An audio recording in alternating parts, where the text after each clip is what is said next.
We are also delighted to have Mark Plotkin, who will be in conversation with Representative Norton. Mark is, of course, at WTOP and has his own show there on politics, and has been active in the DC scene, and I think well versed, of course, so enough to ask all the questions we'd like, and then hopefully we'll get you all engaged as well.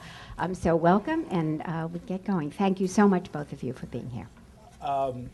Well, thank you. I'm very pleased to be here. I'm very surprised to be here, and maybe the honored guest, Delegate Norton, is very surprised that we're paired together as well. It's not paired, man. Well, if you want to start that way, well, I describe it as the odd couple, comes to the Aspen Institute. We've had a stormy and checkered relationship, and I'm going to make some opening remarks and then ask some questions and do something I don't usually do, which is try to listen. But the questions hopefully will be insightful and probing. And I have to acknowledge a few people here who I know and like. Usually I only acknowledge the people that gave to my city council campaign in '82 and '86. But since I don't see anybody who merits that, you'll get yours, don't worry. They're not here, but my colleague Mark Seagraves is here, who is the emerging star of WTOP, and he is recording this. And I see Tom Birch here, who is an elected advisory neighborhood commissioner, Senator Michael Brown, and the gray eminence of the movement, Walter Smith. If I haven't mentioned your name, it's deliberate and intentional. I'm so glad that the Aspen Institute has discovered Washington, D.C., and is talking about the place that we all live in. I'm going to spend a lot of my time in terms of questions about our unequal, un-American status, and try to get Delegate Norton to tell us where we are and where we're going. Just for those people that don't know, I don't know how you wouldn't know, but for those people who don't know, we are truly the last colony. We are supposed to be the beacon of democracy around the world. We send troops and treasure to foreign countries so that they can spawn democracy. But for some reason in our own nation's capital, we don't have any democracy. I used to call Eleanor Holmes Norton Congresswoman Norton, and I decided to change. And the reason I did it is no personal disrespect to her, but because it accurately says what she is. She is not a congresswoman, because a congressperson has a vote on the floor of the U.S. House of Representatives. I know when the baseball team came, I spent a lot of time, and Seagraves can attest to this, at press conferences saying to Mayor Williams, now when the baseball team comes, you're not going to call them the senators, are you? And they did not call them the senators because that would be a misnomer. I think nomenclature is very important. We don't have senators. And so we shouldn't have a baseball team located in Washington, D.C. It's called senators. I said, I'm very, very glad to call them senators when we do have the senators. And maybe that will be an inducement. I know Congresswoman Delegate Norton is already looking at her watch.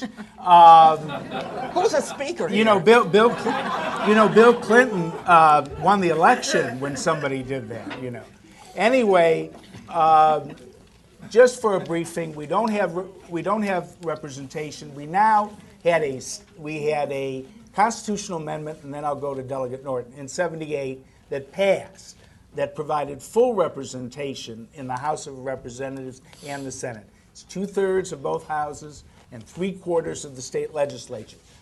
Unbelievably, it passed with 2/3 margin in '78. President Carter, there were overwhelming Democratic majorities, very similar to what we have now. And then it went out to the states, and only 16 states ratified. There was a vote for statehood, which is full sovereignty. people seem to, the lights go down when you say statehood.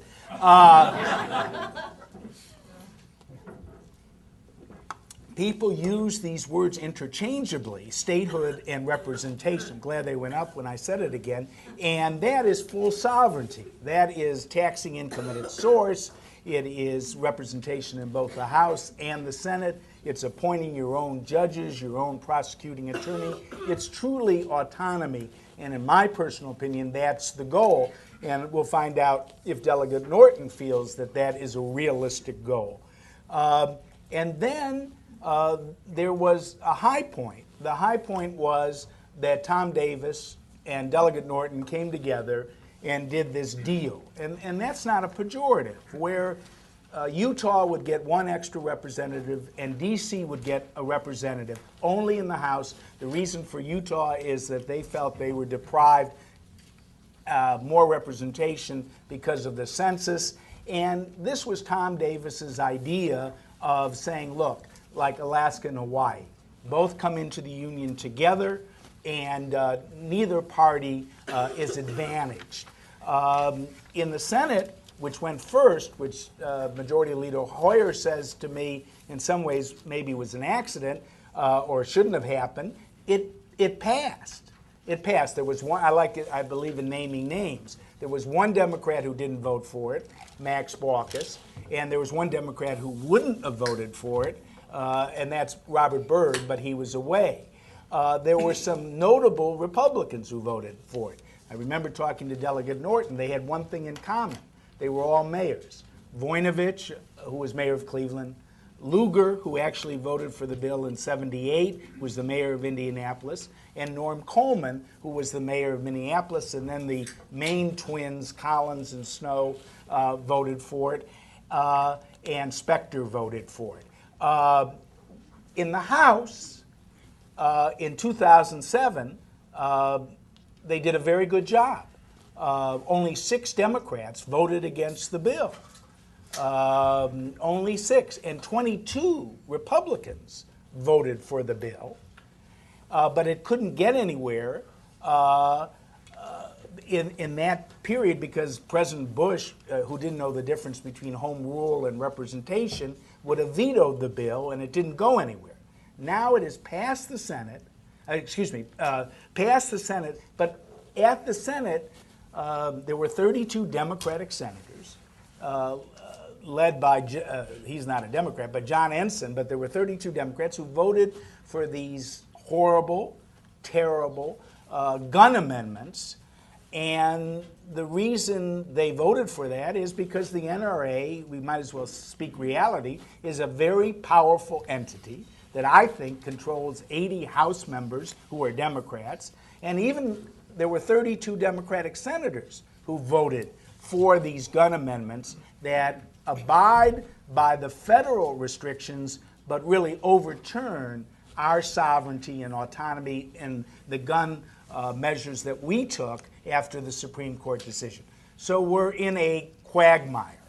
The point is the Senate has passed it, the House has not voted on it, and what I want to know from Congresswoman Norton, Delegate Norton, is where are we and why, and I wrote an article about it in the Post in August, why don't we just take these 3 gun amendments, get a favorable vote, and then once there is a representative in the District of Columbia, do everything we can to get them, because what I worry about is that the NRA is so powerful and so effective that Democrats will not leave. Let's vote on the bill. Compromise is the essence of legislation.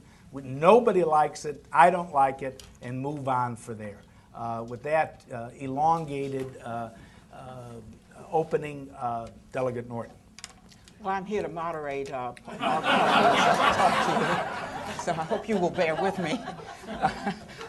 Seriously, all of us appreciate Mark's passion, not only for the district but for voting rights. I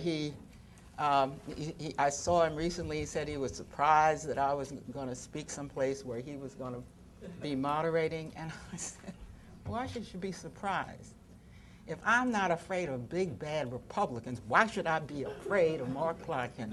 I mean, I really don't understand this notion of fear of people like you, Mark. You're supposed to be on my side. I do want to thank, I see Walter Smith and Elias Zwerker here. They know more about the district than most of us, but I appreciate their being here. They also know something about the DC Voting Rights Bill. I want to thank them publicly here and now for what they're doing to help me. I intend to get the bill out this year. Just as I always have said, and I've been doing the work to get it out this year, just as I've always said, but because I don't want you to focus on the district in the way everybody almost has to. In terms of one issue, I want to discuss the agenda for the District of Columbia. It's very important to understand the context and not what you hear every day. I don't think you would have invited me here to hear only about one issue. But Mark, I mean, if I'm not afraid of Colbert, I don't know what makes you think I'm afraid of you. I didn't think you were afraid of me. I was just surprised. The difference is that Colbert has done more than any single entity to get the fact that we don't have voting rights in own, and I subject myself to him, and then people find out. What Eleanor will tell you, the greatest frustration is not having to try to get the vote 200 years late, but going to places where they say, you mean you don't have voting rights? That's the greatest frustration. I'm supposed to give you a 10-minute overview. My time has already been used up by Mark Plotkin, but I'll try anyway. I'll yield. Okay. The only real difference between me and my good friend is he likes to pick the bills, then pick who you go to see, as if being on the inside of the Congress didn't inform me something about my own strategy.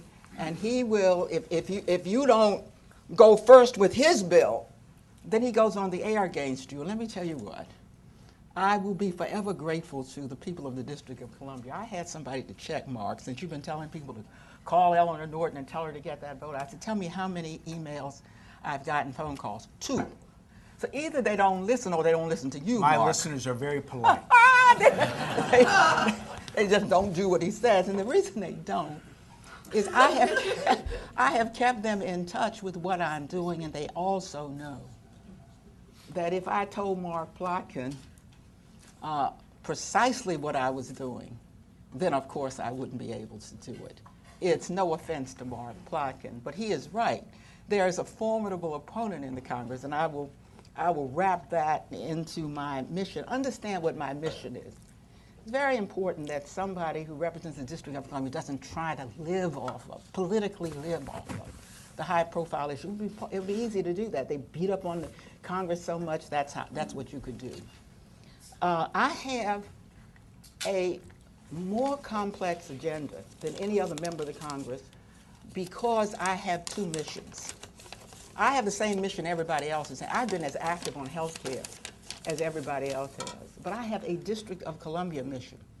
I'm going to relieve myself of much of that mission now that we have a Democratic Congress. Mark said to somebody offhandedly when I introduced the DA bill, oh, well, she doesn't push it.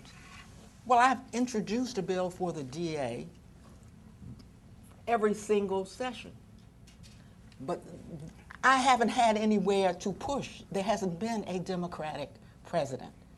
So even when we took control of the House, that is a bill that my leadership would wonder, Eleanor, you really want to give this bill to George Bush? So Eleanor has to try to be as objective and do as much homework if she's going to represent the district, or really she is out of court. She won't have much effect in the district with her agenda working simultaneously on the national agenda, and there is a very important regional agenda where I am extremely active and lead on 2 of the major issues, Metro and the Anacostia River. There are advantages and disadvantages to being a city-state which is the capital of the United States. The advantage is that we have the power of a state, except for that power we most yearn for, the vote, statehood, the recognition by the Congress. We have taxing power. We have the kinds of powers that Baltimore, for example, has to go to the state to get. But the disadvantage is huge because we don't have a state tax base. And that means when I came to the Congress already with a signature issue, voting rights, indeed I started with statehood, I had to ask myself, how do you focus so that you do something for the District of Columbia? Is the vote really necessary to produce for your district? Isn't it amazing to find out? Now I chair a subcommittee that is at the heart of the district's economy. It's called Public Buildings, Economic Development, Public Buildings, and Emergency Management. I've got to do what my colleagues do, and most of us try to get on a committee that will help the economy of our state or our city. That's why I have become chair of this committee. I'll tell you something more about that in a minute. I also didn't focus on what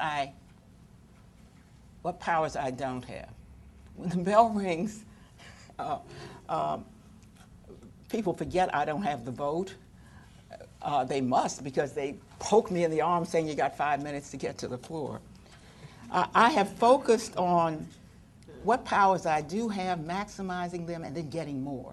Here's an example of getting more. I came to the House sitting in the committee of, on a committee where I voted. You really didn't have to be a Georgetown University Law Center professor to recognize that if you could, as I was, to recognize that if I could vote in committee, why can't I vote in the committee of the whole? So I wrote a memo to Mr. Foley, who was then the speaker. Well, he was shocked because in 200 years no one had suggested that the district should have the vote on the floor.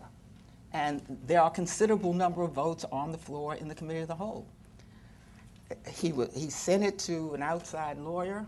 The outside lawyer said, whoops, think you could do it in your discretion because they are delegates already have the vote in committee. And by the way, technically, according to the House of Representatives, I am a congresswoman and a delegate, but not a representative. All of the delegates are called congressmen and congresswomen. That is not in the Constitution, and we are called delegate. And that is why I would never call myself anything that I am not. And I want my people to know, yeah, I'm a congresswoman and I'm on my way to being a representative. The focus on what powers you do have and maximize them is very important. By the way, the Republicans then sued the House because they gave my residents, who are second per capita in federal income taxes paid to support the government of the United States, a vote in, of all places, the Committee of the Whole. And we went all the way to the Court of Appeals. They decided to give up and not go to the Supreme Court. That is an example of what I'm in Congress to do. Not just to get everything at the top. This is a frustratingly incremental body. It is to pick up every bit of empowerment for the district as I go along, as I can. Yes, to become a chair of a committee or a subcommittee. Yes, to carry the same agenda as every member. To make sure that I don't shortchange my district. My choice to get on. By the way, I'm a lawyer and a constitutional lawyer. I was a tenured professor at Georgetown, still teach one course there. But I did not come to Congress and decide to get on the Judiciary Committee. It didn't take me long to figure out that doesn't bring home much for the District of Columbia. It might be a great debating arena for me. And in figuring out what could help the District of Columbia, I found this committee. This committee controls construction and leasing in the District of Columbia. So if you want to do something for the District of Columbia, if you want to get a hold of the economy of the city, one of the best ways is to try to get on the committee and rise in the committee that has jurisdiction of where the federal government puts down its moorings. It has been enormously important in keeping the district's only economy intact, keeping jobs from moving out of the District of Columbia. And right now, this subcommittee has oversight of the largest construction now going on in the United States of America. The Department of Homeland Security, $5 billion construction, 3 buildings in Ward 8. It's going to change that building, that ward, especially its core commercial district. I have jurisdiction over $6 billion in stimulus money spread across all 50 states and every territory. We are redoing Union Station of my childhood and my father's childhood and my grandfather's childhood, which in fact became a barn and then was redone with this wonderful mall, out of date. The mall is going to be redone. We are expanding and remaking the station. We're building a new community of mixed use over the railroad tracks. All of this coming out of the Congress. Congress owns the space over the railroad tracks. And finally, in terms of understanding how I think the delegate's role should operate as she tries to creep up on, yank as much power as possible. When President Clinton became president, I asked him for senatorial courtesy. We don't have senators. We have a U.S. attorney and should have a DA. But why should you choose the U.S. attorney when, in fact, his jurisdiction consists more of a local felony crime jurisdiction, typical of a DA, than it does of the U.S. attorney? And he gave me senatorial courtesy. I'm proud to have given, there are 12 judges on the Court of Appeals, District Court now, whom I asked the president to appoint.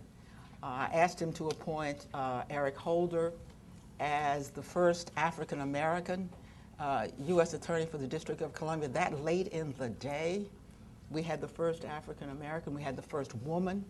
Also, when I was, because she succeeded him, and I have asked the president now to appoint this president, who also gave me senatorial courtesy, to appoint 3 judges so far, not yet announced, and to appoint a new U.S. attorney for the District of Columbia, still to be announced. Final word on my D.C. agenda.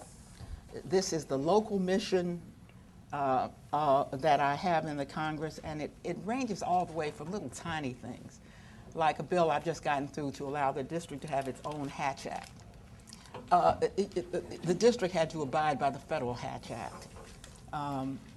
Now that I have a Democratic president, these are the kinds of things I can get through fairly easily, all the way to budget and legislative autonomy. Budget and legislative autonomy are the greatest insult if you take away voting rights. When you raise $6 billion in your own jurisdiction, you shouldn't have to come anywhere in the Congress to ask about it, and they use it for their own purposes because they don't know enough about our budget to much change our budget.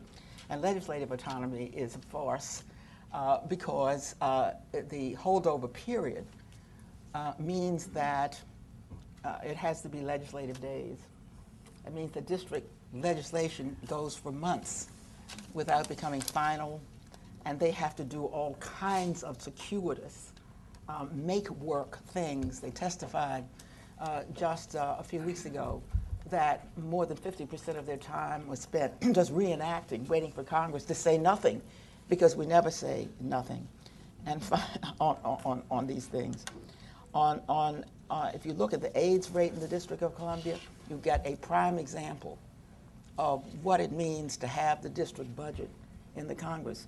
Because the AIDS rate has to do with the fact that for 10 years, the Congress put a ban on our appropriation. Since it was over there, why not hang something on it that is more like your district, not like ours? A ban on the District of Columbia on needle exchange. The delta, that increment above Baltimore, our poor cousin down the road, for example. And that increment above every large American city is due to the congressional ban on needle exchange, which we now have gotten off. I think I'm going to be able to keep off. On voting rights, I can tell you, just as always, I had intended to get this bill passed this year. There's no reason I can't. I found a way to get it passed completely clean. I've given that to the leadership. Either I will get it passed clean or I will get it passed with some kind of compromise. I cannot speak in any detail about this. I can say this to your face, Mark, though, because this is real serious.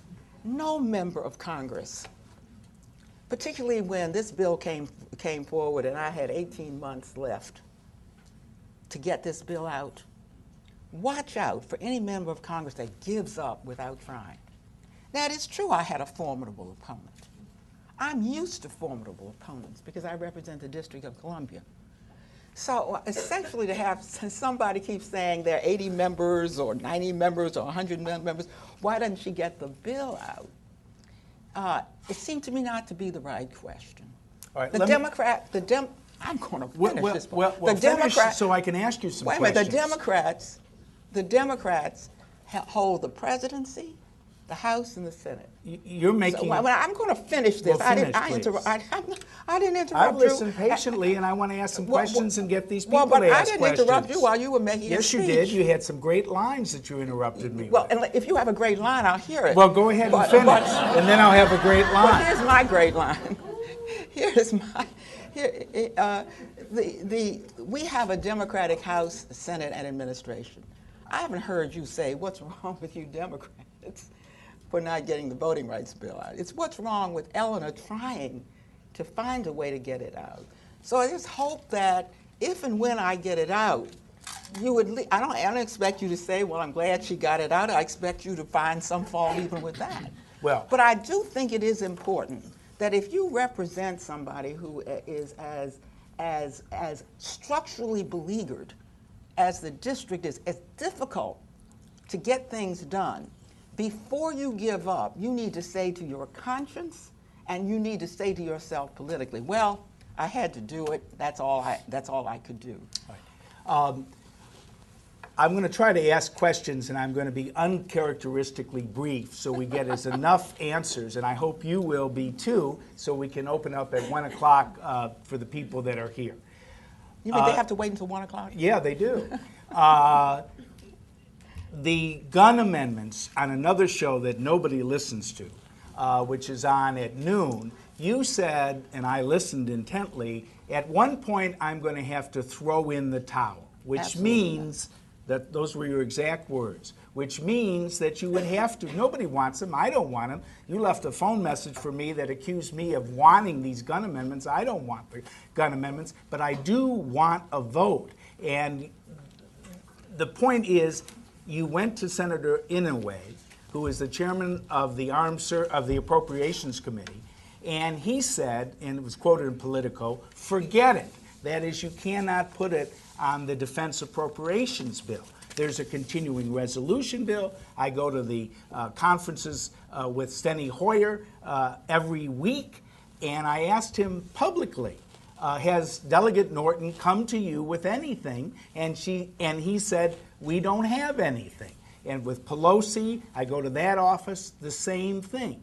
In the end, will there be a vote with amendments on the bill that you don't particularly like, but you realize that's the only way to go through? And while you're at it, you talk about President Obama. President Obama, to quote the Washington Post, has done absolutely nothing for the District of Columbia. Those were their exact words. Have you asked him to put the license plate on, which Bill Clinton put on, which said taxation without representation? Has there been a meeting with you and the mayor discussing your agenda in the Oval Office? I understand he has other things to do, and everybody laughs with that, but Democrats have an 81-seat majority in the House. You have 60 Democratic senators. If not now, when?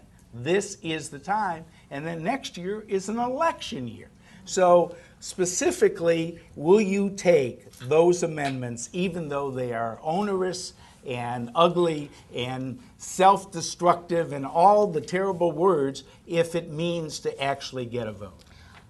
First of all, absolutely, if I have to throw in the towel, I mean that. There are some, I've not gotten everything I wanted in the Congress, but I have never, and I think the reason that I don't get a lot of flack from the people who vote here is they know that if I get to a point where I'm out of luck, they've seen it on needle exchange. They've seen it time and again on voting rights. But you don't throw in the towel 3 months in to a session of Congress that lasts 24 months. Obama, that's very interesting. The only thing I hear you beating up on Obama about is putting the license plate on the car. If you wanted to beat up on the president, it seems to me you ought to be beating up on him, and instead of smiling in the faces of the leadership, on them about where is the vote. I don't want you to beat up on them. They're helping me. Well, he's not said one word. Well, why not? The president is the president. I certainly have talked with the president about the vote. And what did he say? I didn't need to talk much to the president about the vote, since the president was a co-sponsor of the D.C. voting rights Well, the bill. president also. And if I can just finish my sentences, and the president. This is very important to note. The president, who is poised to sign the bill, as he's poised to sign my DA bill, as he's poised to sign my voting right, my legislative autonomy bill, has never been able to help me much. The fact is, as you yourself say, Mark, I've got some good friends. They all voted for voting rights the first time, and these are the blue dogs who now are captured by this gun amendment. Well, you know, if my leadership couldn't get them, after my leadership tried for 4 months to get them to vote for the bill, you can imagine that Barack, who's sitting over there in the White House, is not going to be able to do it. This is something I got to do. My Democrats in the House have to do. The few Republicans who are with us have to do. And which, barring a disaster, I think we can do this year. Well, I would just say about President Obama that he has said something about the District of Columbia even before he came to be president, and it was the most crippling, destructive thing you could say. He said to the Washington Post that the voting rights issue is a partisan issue. I don't think, it's not a partisan issue. It's a question of fundamental justice. And when I interviewed him for a brief, they only gave me 6 minutes, and he was probably relieved. I found really a palpable lack of enthusiasm for this issue whatsoever. He hasn't spoken to D.C. He's gone to Ben's Chili Bowl. But when is there going to be a meeting where Eleanor Holmes Norton and Adrian Fenty and Vincent Gray walk up to the White House and actually show that they are that the president is interested in what happens in this city? I don't think it's too much to ask for that with a Democratic Congress. And in terms of the license plate, I find it strange that you say that that's immaterial. Bill Clinton put it up. It had great. It's not immaterial. It is a very little moment when you should be talking about voting rights. Well, wait, hold it. but it expresses, it seems to me, the president's lack of interest in this issue, and especially his lack of advocacy for the issue. George Voinovich, you were there for the markup. If you want to ask the president to come, I'm not going to defend the president here. Next. Well, I think the president should have a direct role. I wish the president was Lyndon Johnson, who really cared about this place and just didn't go to Ben's Chili Bowl to show how he was affiliated with it. Not putting the license plate on said something. George Voinovich, a Republican who voted for the bill, cited the license plate as the greatest educational tool there was because people drive all around the country. But let's move on to some other questions. You have overwhelming majorities in the House and the Senate. What about the elected Attorney General, which is the sort of third stool leg of the stool of enhanced home rule, which is that our chief prosecuting officer be elected. Just to refresh everybody's memory, the council 13-0 voted for it. There was an advisory referendum, and all 8 wards voted for it. And then, what about the appointment you haven't mentioned, maybe you did and I didn't hear clearly, about judges being selected by the local officials? Right now, we have no local judges. Our judges are picked by the president, our D.C. Superior Court, and D.C. Court of Appeals, and approved by the United States Senate. How about the criminal justice system returning to local officials who are appointed by local officials? And the mayor would appoint the judges, and the council would confirm them. In terms of the attorney general, the chief law enforcement officer would be elected. Why is there a delay in getting something that isn't voting rights, but is really an enhancement of home rule? Could I speak to that? I've already answered the question. The DA question, which I put in every year, needs a president to sign it. I put it in. As at the end of this session, so I can devote the second session. This is the voting rights section to that. Judges is the same way, less urgent for the district than some other home rule issues like budget autonomy and legislative autonomy. But the DA, budget autonomy and legislative autonomy are now moving, and they're moving now, even though I put them in every year, they're moving now because I've got a president who will sign those. Right. I asked the Government Reform Committee. I'm getting into specifics because I think the public should know the specifics. They had a hearing on budget autonomy and legislative autonomy. And Adolphus Towns is the chair of that committee, and they're not even going to have a markup of this bill or even talk about it till the spring. Why not get some incremental, this is a strategic question, why not get some successes early on so that you can build on the successes? Well, I don't know where you get your information from, but I get it from that committee. Well, we will have a markup of that bill when? Within the first few months of the year in order to get it out this next calendar year. That is not an issue. He doesn't control, Towns doesn't control when things get to the floor, but the markup will occur well before the spring. I do want to say that the issues that the residents tell me mean more to them are budget autonomy and legislative autonomy. It's important to know that I asked to have come not just our elected officials, but Alice Rivlin, who was, of course, the head of the control board, first director of CBO, the woman who knows everything about the national economy and the local economy.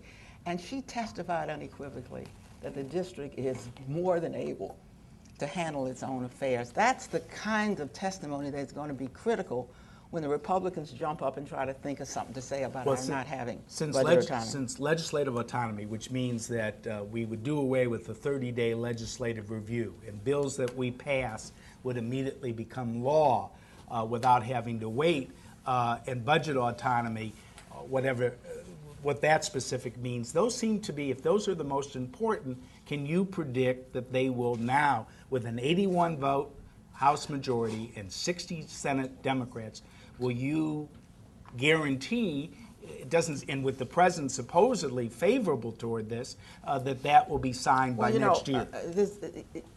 Let me tell you what my view is, and this is my view about voting rights as well. That if you have a microphone on DC, what you ought to be saying to the President of the United States, to the Democrats in the House and the Senate, precisely is how can you let the first term, when you have all three branches of government, go by without empowering the District of Columbia? Not Eleanor Norton, why didn't you just take what the NRA said? It is, where are you folks? Now you control all three branches of government. That, it seems to me, is the essential challenge to the Democrats. They have given lip service, I think meaningful lip service. They have given, if I can finish just one sentence before you jump in, My side has given meaningful lip service. I now have very strong support from my leadership. But you see, I'm sitting over here without the vote.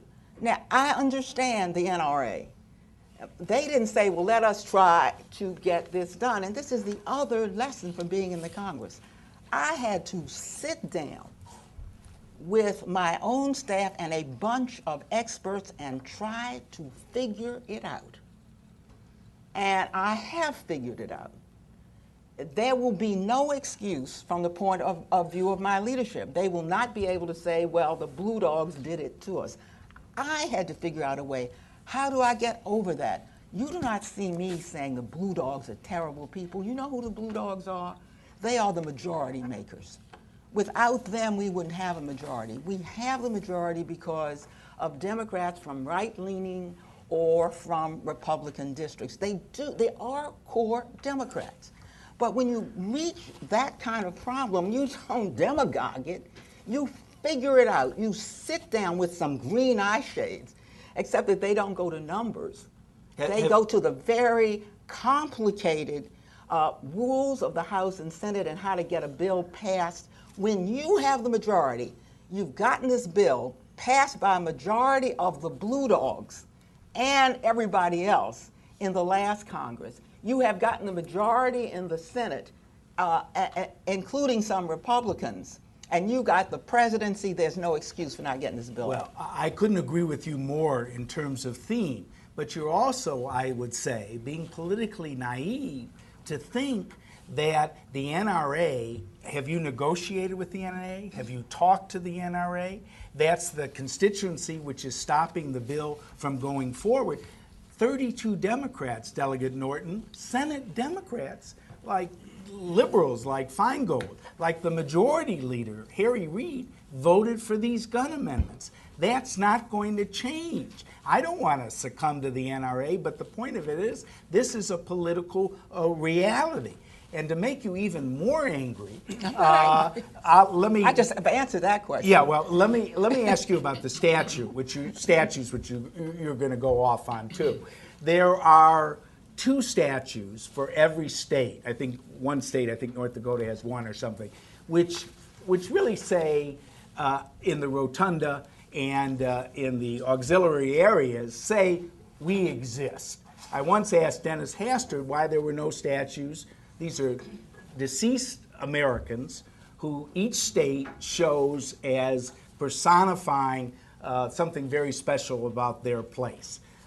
In fact, it's even attached more importance now. Dwight Eisenhower has replaced an obscure figure from Kansas, and Ronald Reagan has replaced somebody. So the statues have meaning. They are a powerful symbol. I once asked Dennis Hastert, you remember him, the Speaker of the House, about what about the statues for D.C., and he looked at me like this was the most unbelievable idea in the world. How dare you even propose that? He said, then the territories will want statues. Well, yeah, they're people too. They're part of the United States. There was a system by which Jack Evans moved a bill, and we have 2 statues. I invite you to look at them. I disagree with one of the choices, Pierre L'Enfant, but that's all right. The other choice was Frederick Douglass. $200,000 of city money was appropriated, and those statues, I was there for one of the installations of the statues. It's a wonderful ceremony in the rotunda, and it helps pride and sense of identity and sense of place. You introduced the bill about the statues years ago. The statues actually reside at 1 Judiciary Square, that terrible building at 4th and C. No, the prelude is very good. And the point is, why don't you just cart those statues up to Capitol Hill so that we can have a celebration and we can prove to America that we exist, and it would also elevate our issue that we don't have representation. So why the delay with the Okay, can I answer that? It's been Yes. asked, 5 different ways for 10 minutes. Okay, you've just heard the Plotkin agenda. Statues and license plates, and you have to understand. They're powerful symbols. And They're you have to. Why? Wait a minute, we had to please, get you to put please, the flag at Union Station. Please, you didn't. At least they're done. The license plate is Hey, done. no, but somebody- the statutes are done. Will somebody- Unfortunately, they chose me Hey, as the come on, moderator. Mark. Would somebody moderate him? No. I want you to answer these Well, questions. Please, Mark. You know, now you're being impolite. I mean, if I may say so.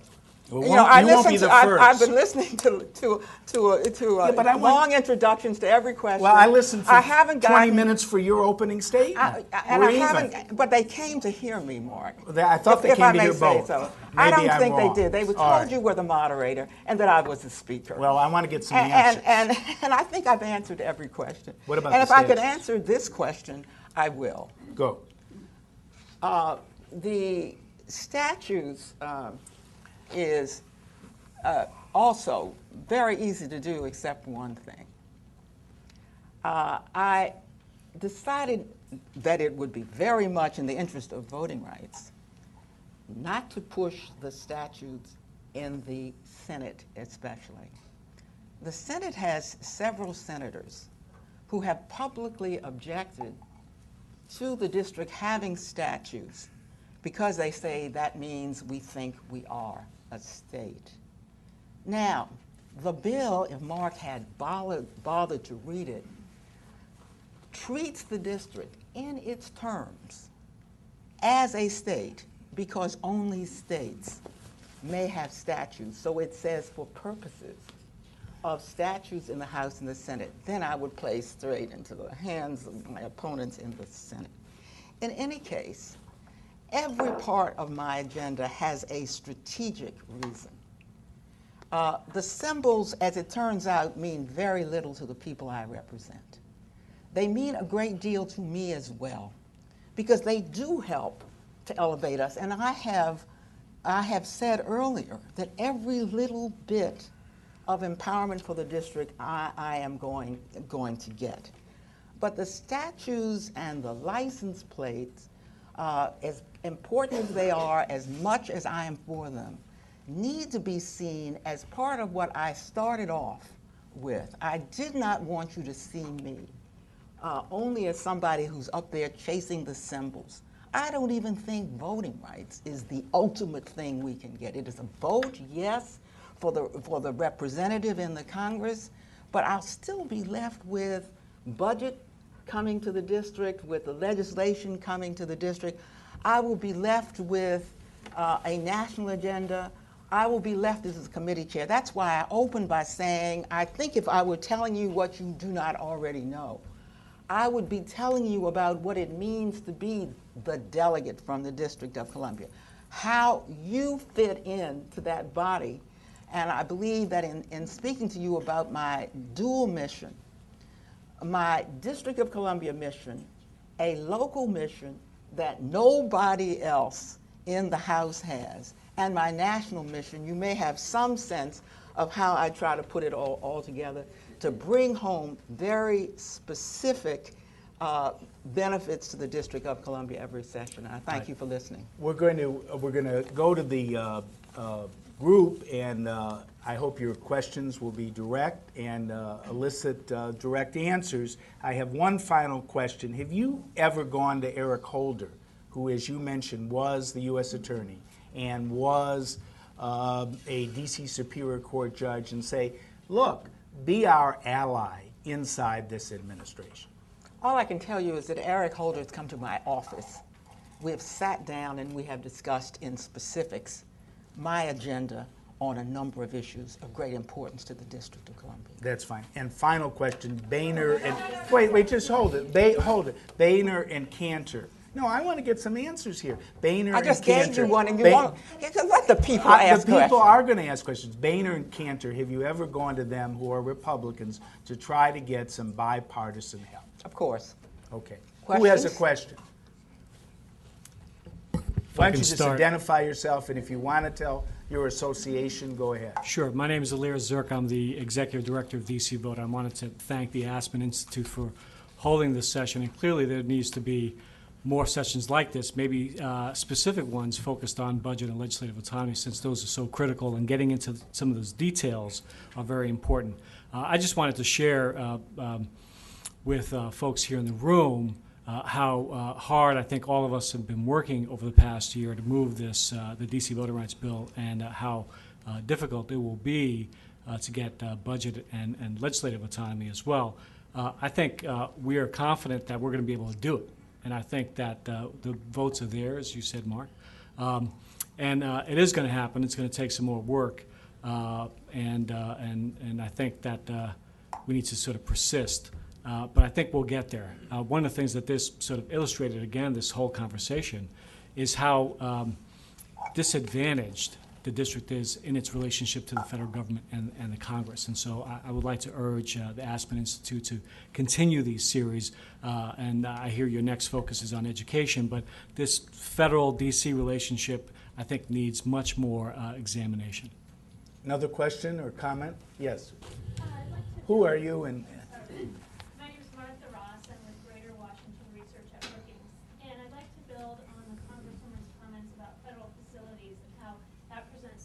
opportunity here, especially the new Department of Homeland Security campus on St. Elizabeth's space in Ward 8. At the same time, it's a tremendous opportunity. It's also a real challenge for a couple of reasons. One, that specific development is we run the risk that it's just going to be a fortress with very little interaction with the surrounding neighborhood. And then additionally, because of the ban on the taxation of non-resident income in the district, our economic development strategy has to be a little bit different. We have to make sure we not only get jobs, but that we get district residents into those jobs. So the human capital and training and job connection is hugely important. And I know that at the local government level, this is somewhat on the agenda of some of the leaders, but I wondered what you have been thinking about that. Well, I think your question goes to the heart of what a member must do. If what we have is this big plot of land, St. Elizabeth's Hospital. The government kept it because it knew that it would need it because all headquarters must be here. Actually, George Bush started when they controlled all branches of government, even put money in the budget. And again, this tells you a lot about how the Congress operates. The Department of Homeland Security, that would be one of his signature issues. He got the money in, put the money in the budget, and was never able to get it through the House and the Senate, which he controlled. Senators would take it and use it for, I don't know, for courthouses or whatever they wanted to. The first time, the first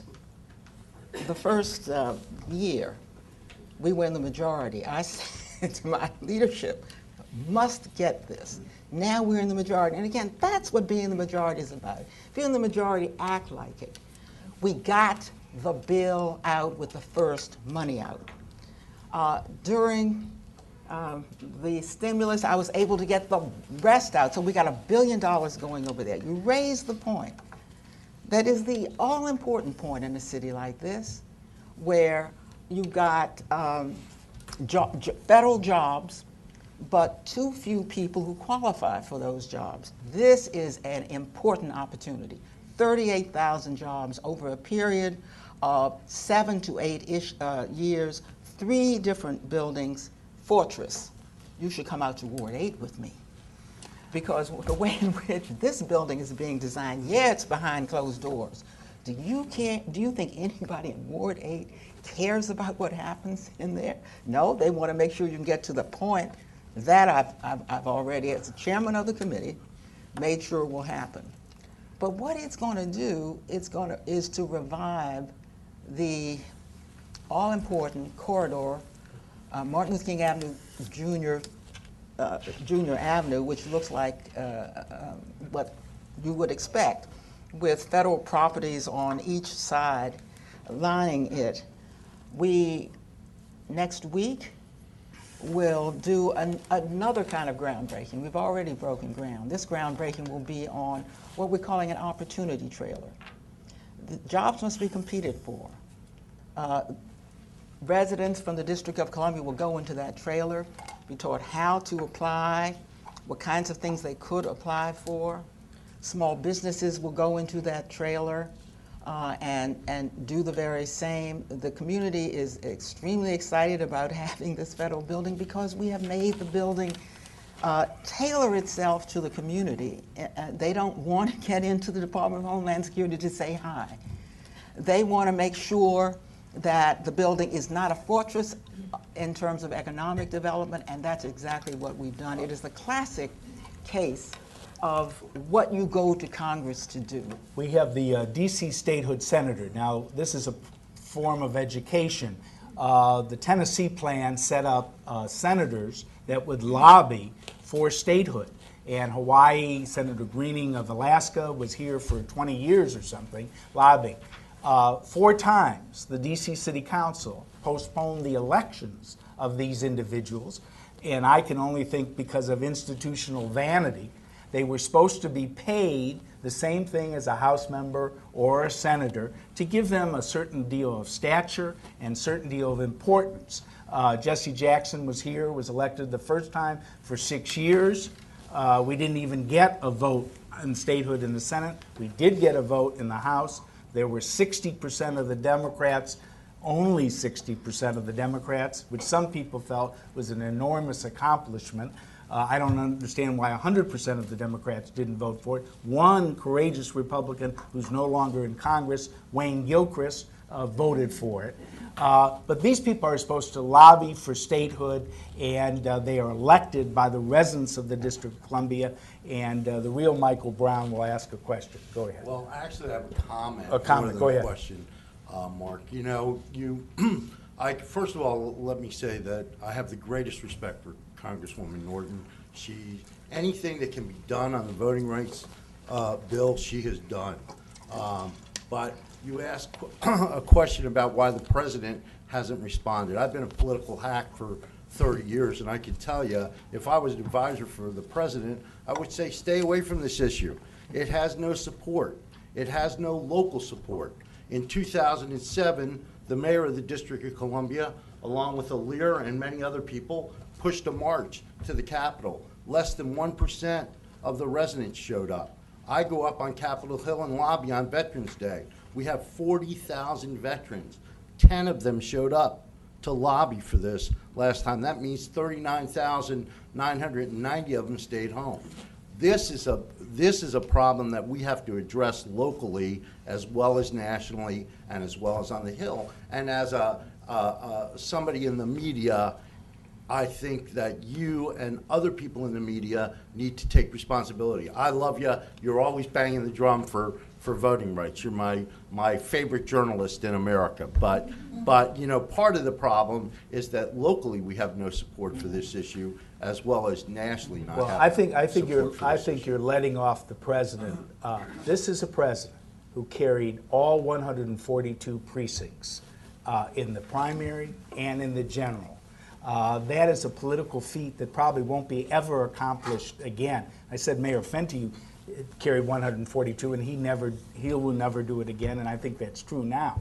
But this president and carried 93% of the vote. 93% of the vote. No, Lyndon Johnson didn't do this here.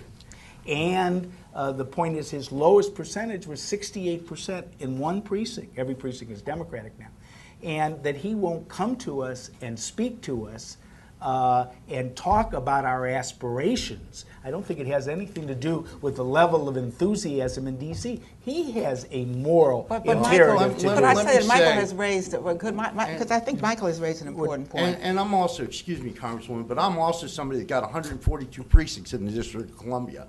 Washington Post said it was because nobody knew who the hell I was.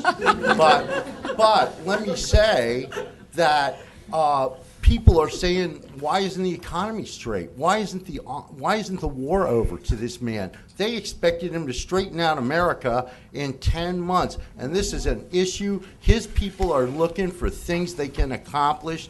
This has gone on for 208 years. So are you telling him to not say anything? He's not excusing him? No, as the senator, I'm saying, yes, it's your moral responsibility to do this. But if I was his political advisor, I would say stay as far away from this. Let me tell you, see, Michael, this is the kind of important issue that if you raise it in a forum like this, it seems to me there can be some discussion of it. First of all, let me say that before DC Vote organized, was it about 6 years ago, half a dozen years ago?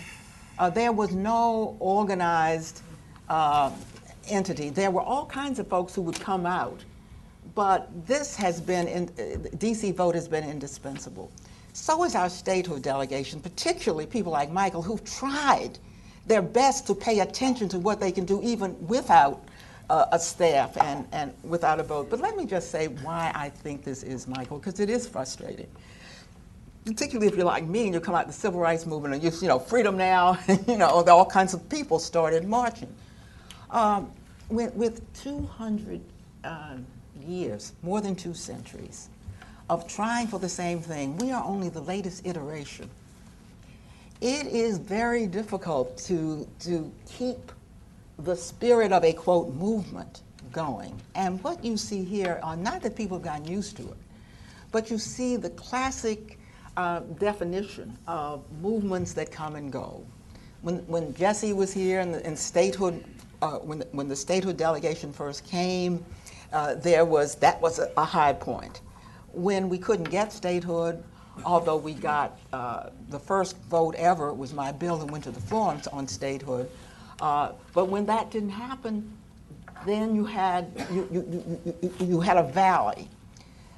DC Vote came along and said, you know what, instead of valleys and mountains, why don't we keep the pressure on? And I want to thank DC Vote for keeping the pressure on and for coming. Yes, they're organized, they are funded, making it much easier for them, coming to the Hill, and for, in fact, working with me on the strategy I'm using to try to get the voting rights bill out now. But I think, and I speak to you, Michael, as a third-generation Washingtonian whose great-grandfather came here as a runaway slave. When you have lived with this degree of disempowerment, you are angry, but the gumption to keep a movement fiery for 200 years would be unprecedented in our history. And therefore, you need people like Mark. You need people like you, and you certainly need an organization, because that has been the indispensable element in what we've been able to do, the DC Vote organization. Do we have any more questions or comments? Yes, sir. Who are you? I'm John Kelly from the Washington Post. Tell me what's wrong with retrocession to Maryland. What's really wrong with it is you would not have Maryland with you. That is to say, if you want to begin with, first, the residents of the District of Columbia have their own character for 200 years. And when people have developed their own personality and character, and you tell them, go be a part of something else, they will look at you like you really don't understand who we are. The second reason is that Maryland, in unequivocal terms, has indicated that, thank you very much, we have our fill of big cities, it's called Baltimore, and we wish the DC well, but we do not wish another big city here. And that has never been on the table. It could not be done because it would have to be done with, of course, the state itself wanting to have it happen. I know this is going to shock everybody, but I totally agree with Eleanor Holmes Norton on this position. We had a strain, I know. It just we have a sense of identity. It submerges our identity, our history, it writes it off. And the only person who is for retrocession that I know in Maryland is William Donald Schaefer. And I won't go into that. And it requires, as Delegate Norton said, the approval of the legislature of Maryland, which is not interested in what they perceive as, quote, exactly right, another Baltimore. But if part of the personality is not being able to vote, what's more important? Getting the vote, getting representation, or keeping a unique character? I would think that people from San Francisco feel they have a unique character. You act as though that's a real option. You act as though that's a real option. Okay, you have this option and that option. The option you were brought up is not an option. Yeah, I agree wholeheartedly. You haven't heard what we said. Maryland has said we don't want the District of Columbia, so the only option we have is the one we're working on right now. And then also we're getting, I think Delegate Norton said you are for statehood as an ultimate goal. I had a statehood bill, that almost got through the House of Representatives. You know, if I'd gotten a few Republican votes. Well, it didn't get any. It never even got voted on the Senate. We should talk about well, reality. The point is, I'm for statehood. The district, Okay. just to get some facts out here, the district gave back state functions at the time that it went into near insolvency. So the district would have to take back those state costs. I think it could. They're not so large that they couldn't do it, but it could not become a state. At the time that I put my statehood bill and got the first vote on statehood, the district had all state functions. Well, John, and one final point on this, we would only get one member of the House of Representatives. We would not get the ultimate goal, which is one member, 2 senators, and autonomy. All we would get is what we're trying for right now. No, in is statehood you'd get all. No, in statehood you would, but in retrocession, you would get 1 House member. That's it. Sir, do you want to identify yourself? Go ahead. John Pielmeyer, I'm an independent consultant, but I'm representing a church-based volunteer corps group that brings in volunteers to work with service agencies in the Washington area, Westmoreland Volunteer Corps. And I'm surprised that they're talking about major challenges facing D.C. right now. Nobody's talked about economics or what you might be doing to help with the stimulus money, giving jobs to the district. One of our major problems is jobs around the district and people in the district not being able to take them. What is being done with stimulus money or other things that you might be able to encourage to help provide the kinds of resources to get people out to jobs and give them the skills that they need to be able to take those jobs that can be coming available? If I could just amend the question, what about a residency requirement for D.C. government employees? Yeah. And second, we haven't addressed, you did, that $11 billion in tax income, we cannot, $30 billion we cannot tax, excuse me, because we are prohibited for taxing people who live in Maryland or Virginia or West Virginia, come into our city, and we can't tax their income. That's the only jurisdiction in the country, and we're missing out on a tremendous amount of money. You've offered bills that have to do with infrastructure and targeting that. Where are we on that whole vast sum of money? Well, you know, the other thing to do is you try to, if you see that you're absolutely blocked on something as we are on commuter tax, then of course you try to do it other ways, and I have found a way to do it other ways. For example, we have a bill here invaluable to us. There are 2 ways, among others, I can point to.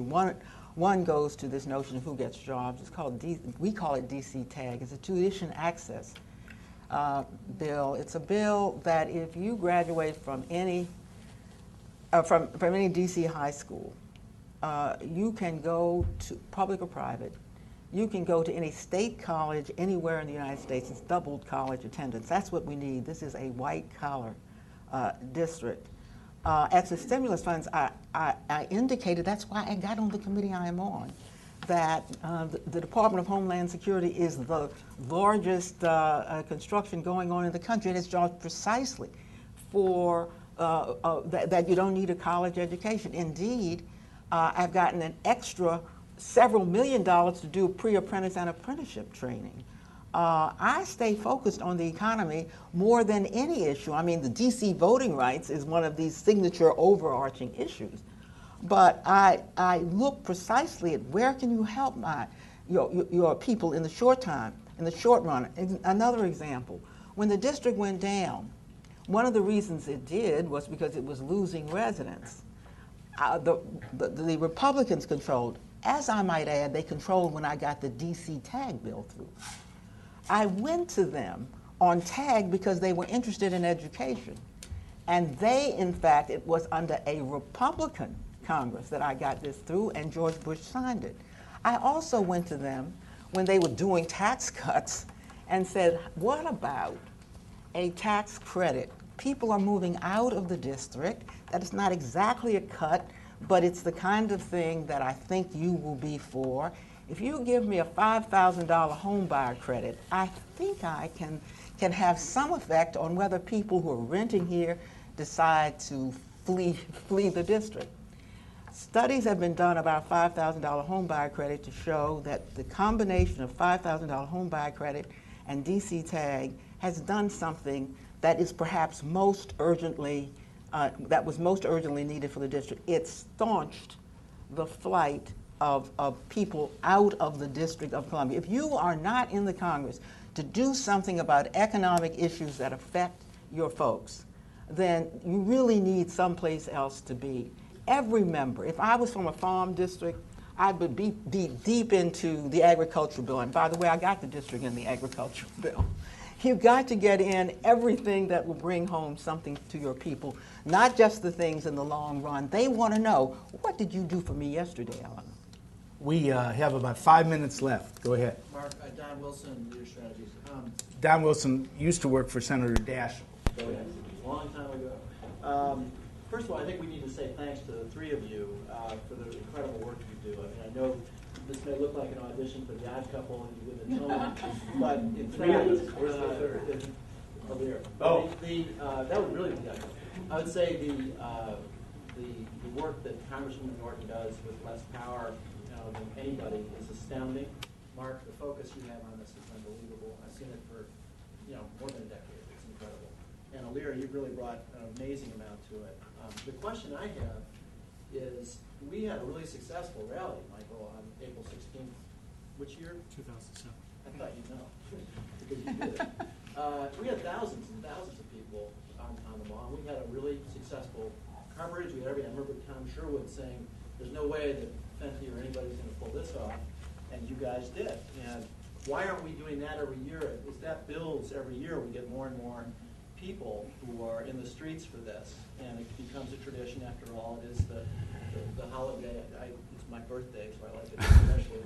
But I think it's it was a real success for you guys. I'm kind of wondering why we can't. Maybe this is more as well put to you there, but what do you think about that? I would say one very short thing. Jesse Jackson, I don't think, did what he should have done while he was here. The only thing he was ever elected to. We never got a vote in the Senate. We did get a vote in the House. I don't understand with a majority in the Senate why we didn't get a vote in the Senate. And we have two people to blame for that. John Glenn and John Glenn and Jim Sasser, who played an Alphonse Gaston act in terms of never getting it out of committee. That's history. But I asked Reverend Jackson exactly, Don, the same question you did. When will people get upset? And he simply and eloquently said, when it rises to the level of personal insult. And it hasn't risen to the level of personal insult, and that's the problem. Well, could I try to answer that question directly? In 2007, I think that those people in the street was a function of the Democrats coming to power and people recognizing that we had a Congress now who've been talking about D.C. voting rights all this time, and we had an opportunity to get it. Again, I think that if you could see what D.C. vote has done in the Congress, they might not be as dramatic as in the streets, but what they've done since is to come down strategically to, especially in the Senate, have they been effective, because there's a smaller number of people, but they've come to the House and the Senate as well, to keep the heat on where the oven is. The oven is in the Congress. And to have to look in the face of D.C. residents who pay taxes and don't have voting rights. And Michael mentioned, yes, particularly effective have been veterans who fought and died, or who fought for their country, is exquisitely important. It means that we've had citizens from a funded organization, I must tell you, self-funded, who have been able to mount a real campaign for voting rights. And Leah, you may have something to say on this. Well, thank you very much. I think that's exactly right. I mean, we've married our tactics with the need. And so at that time, with a Republican president, it was really important for us to get people out. And it was a very, very cold, windy day. It was raining. And so the fact that about 7,000 people came out, and we had a few thousand, after the rally was over, a few thousand more came. And what we've been doing since then is, we generated over, I think, 7,000 phone calls to the Senate. Over 10,000 letters through our website. We visited those 80 offices 4 times, and 80 pro-gun Democrats in the House. We visited those offices 4 times. We've been active out in the states. trying to marry what we do up on the Hill with some activity out in the States. We lost, it was 22 in the Senate. Even that's a big number instead of 32, but we visit a lot of those offices. So a lot of our activity has been focused on direct advocacy and direct citizen lobbying, combined with some activities out in the States. A march like that took us a lot of time, a lot of resources, and at the appropriate time we'll do it again. That's where we are. It's 1:30. Thank you for your patience and for your questions and your comments. And thank you, Delegate Norton, for sitting beside me through this ordeal. And the proof will be in the pudding. Let's get a vote, and let's start becoming, as Sharon Pratt Kelly said, members of America. Thank you.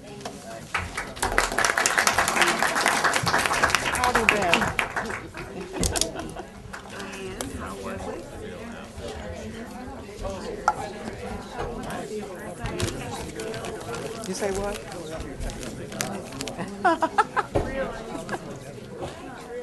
Thanks very much. Understand the history here. Oh, yeah, between there's you, great a but history. anyway. Yeah.